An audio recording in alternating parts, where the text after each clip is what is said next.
మొత్తంగా ఆర్టీవీ రెండు సినేరియోల్లోనూ టీడీపీ కూటమి ఖచ్చితంగా అధికారంలోకి రాబోతుందని క్లియర్ కట్గా తేలింది. అయితే 150కి పైగా సీట్లు రావడానికి కారణాలేంటో ఇప్పుడు ఒక్కసారి చూద్దాం. టీడీపీకి అనుకూల వాతావరణం క్రియేట్ చేసిన కారణాల్లో చంద్రబాబు అరెస్ట్ ప్రధానంగా కనిపిస్తుంది. చంద్రబాబు అరెస్ట్ ప్రభావం కామన్ పబ్లిక్లో పెద్దగా కనిపించకపోయినా పార్టీ క్యాడర్ని మాత్రం తీవ్రంగా కదిలించింది. తమ నాయకుడిని జైలుకు పంపిన వైసీపీని ఓడించాలన్న కసి టీడీపీ క్యాడర్లో తీవ్రంగా కనిపించింది.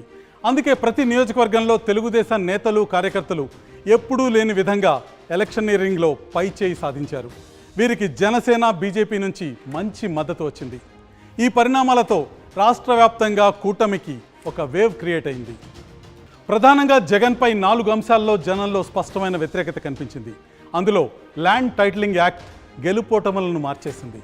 తమ భూమిపై హక్కులు ప్రభుత్వానికి వెళ్ళిపోతాయన్న భయం జనంలో చాలా స్పష్టంగా ఎన్నిక ముందు కనిపించింది. పాస్బుక్లపై జగన్ ఫోటోలు వేసుకోవటం జనాల్లో అనుమానాలకు బలాన్ని చేకూర్చింది. ఇది జగన్పై వ్యతిరేకతకు దారితీసింది. ఇక మరో అంశం మద్యం అమ్మకాలకు సంబంధించిన అంశం. మద్యం అమ్మకాలు వైసీపీ ప్రభుత్వానికి భారీ వ్యతిరేకతను తీసుకొచ్చాయి.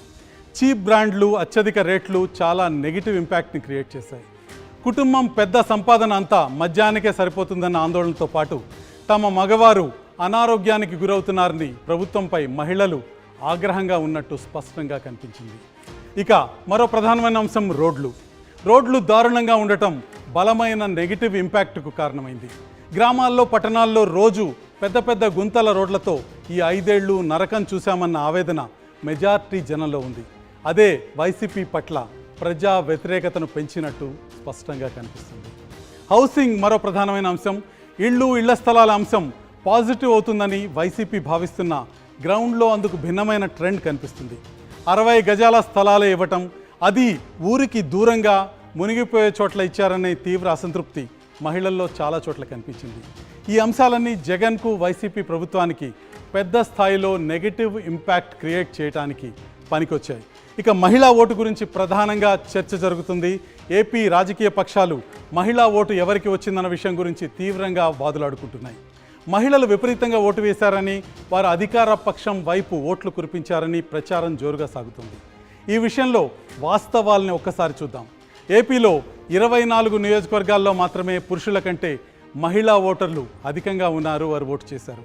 2019 ఓటింగ్ తర్వాత అప్పుడు అధికారంలో ఉన్న టీడీపీ నేతలు కూడా ఇదే వాదన మనకు వినిపించారు. మహిళలు ఎక్కువ మంది మాకు ఓటు వేశారు, ప్రభుత్వానికి అనుకూలంగా ఉన్నారని.